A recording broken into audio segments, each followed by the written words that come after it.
Kanaaf daawwattoota kiyyaa jechuudha. Bararaa karaa Turkiitti taasisuu jechuudha. Wanni hundiyyuu jaa'iza. Kunoo qophaa'ee taa'ee jira jechuudha. Kanaaf viidiyicha immoo jechuudha hanga xumuraatitti na duukaa turaan immoo affeerraa kiyya. Bararaan jechuudha Dubaay irraa gara Turkiitti jechuudha. Wanni hunduu xumuramee jira. Qophaa'ee taa'aa jira jechuudha akkuma argitan. Kunoo shaantaanis wanni hundiyyuu jechuudha. Bakka itti argamu eerpoortii keessatti argama. Kanaaf turtiin keessan na wajjin akka ta'u abdiin qaba. Viidiyicha immoo hanga xumuraatitti daawwadhaa isiniin jedha. Dubaay irraa gara Turkii deemuudhaaf maal nama barbaachisa akkamitti deemanii immoo viidiyoo itti aanutti walitti deebina. Kanaaf viidiyicha hanga xumuraa daawwadhaa isiniin jedha.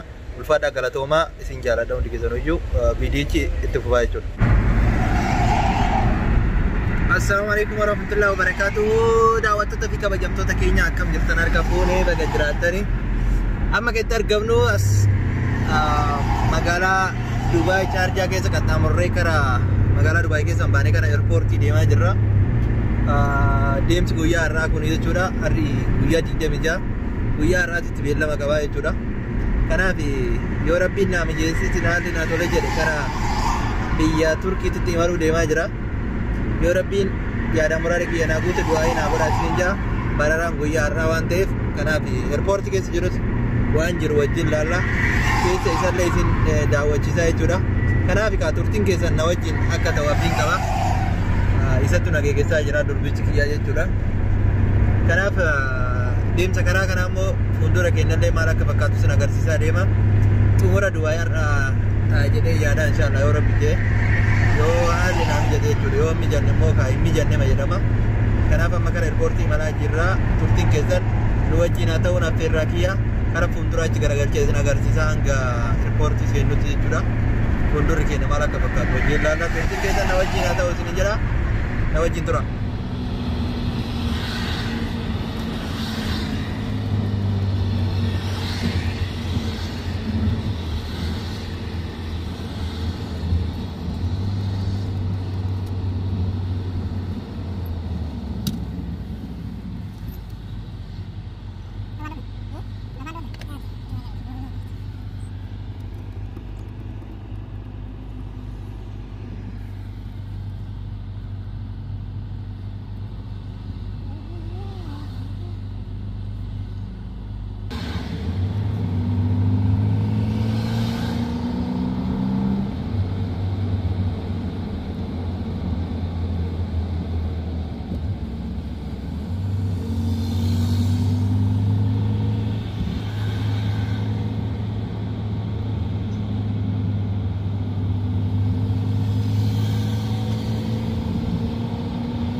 Oke, daawwattoota keenya jechuudha amma gara eerpoortii seenaa jirra. Kanaafuu nu wajjin turaa isiniin jenna.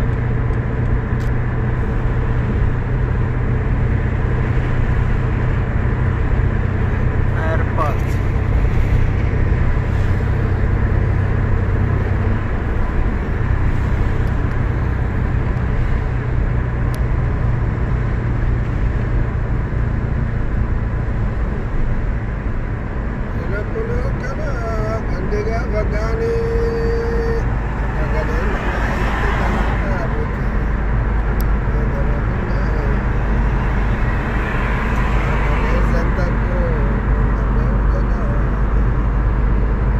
Kumar kita jechuudha.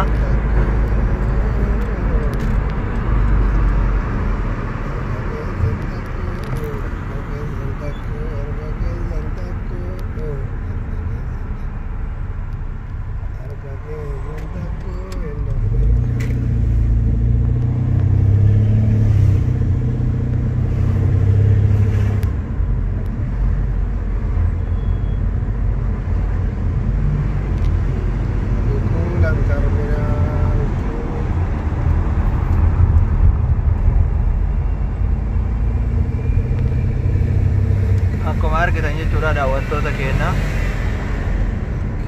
paarkingii seennee jirra jechuudha maqaa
kanaaf daawwattoota keenya jechuudha dirrichi baay'ee bal'aadha paarkingiin isaallee hedduudha baay'ee namatti tolaa jechuudha addunyaa Dubaay kana fakkaatti jechuudha airportiin Dubaay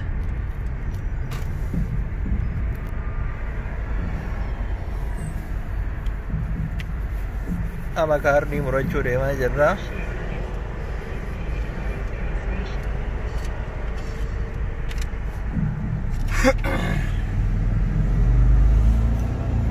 akkuma argitan jechuudha amma kara keessaa seenaa jirra akkuma argitan fuulduraan xiyyaara ni argitu jechuudha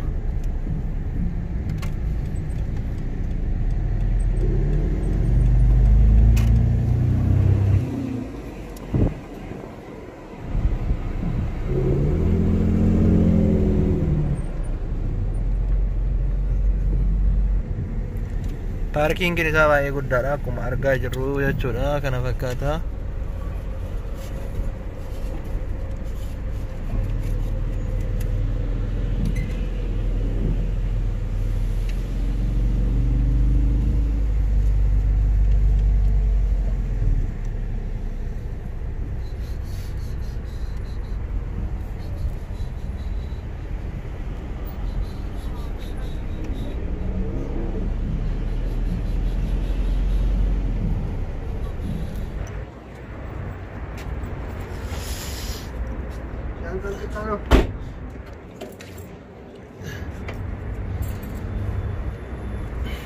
kanaaf daawwattoota keenya jechuudha kun amma imaluuf deemaa jira akkanatti ofirraan gaggeessaa jiranii akkuma argaa jirtan jechuudha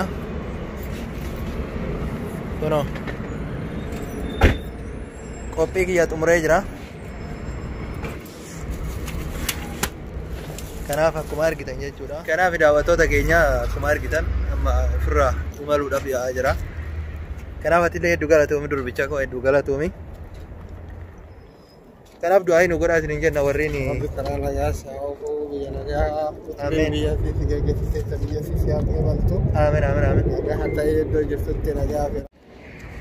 kanaaf jechuudha daawwattoota keenya akkuma argaa jirtan amma kara keessa seenaa jira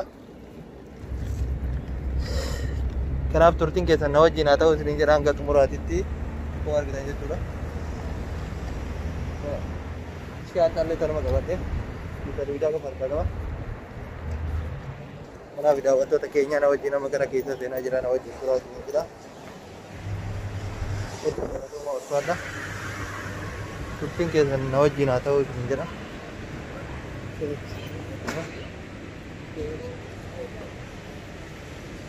Kanaaf keessi kana fakkaataa isin jenna daawwattoota keenya. Keessi kana fakkaata. Waan ta'an immoo walumaan laallaan hanga xumuraatti na wajjin turan.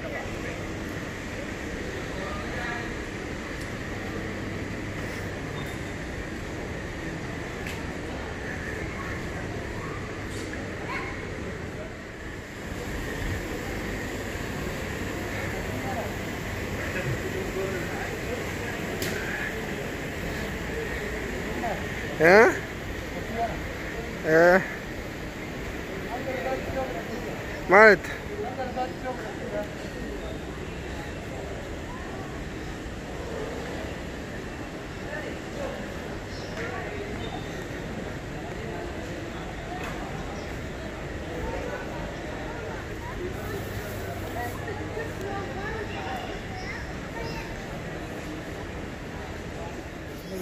Daawwattoota keenya jechuudha kan itti argamnu amma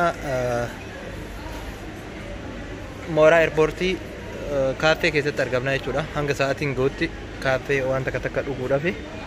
Kanaaf daawwattoota keenya shaantaan kiyyaala kun akkuma argitan as jira. Shaantichillee asumaan kun bakka kana ofirraa jira. Turtiin keessan nu wajjin haa ta'u isiniin jenna. Kanaaf bararaan guyyaa irraa kana fakkaata. Inshallah yoo rabbi jedhee biyya Turkiitti imaluu fi Dubaay baatii 3 xumuree jira. Baatii 3 guyyoota muraasa lakkoofsee jira jechuudha. Kanaaf ka Turkii maal akka fakkaatu moo walumaan daawwannaa inshallah bararaan guyyaa irraa kun yoo mijate jechuudha. Kanaaf daawwattoota keenya jechuudha. Turtii baatii 3 booda jechuudha magaalaa Dubaay gadhiisnee gara Turkiitti imaluuf deemaa jira. Kanaaf turtiin keessan na wajjin haa ta'u hangasiif immoo waan oowwaa waan tokko fayyadamuudhaaf kaaffee dhuunne akkasitti hin jenna inshallah rabbi arafisu azaanes bahee jira wajjin turaa isin jira.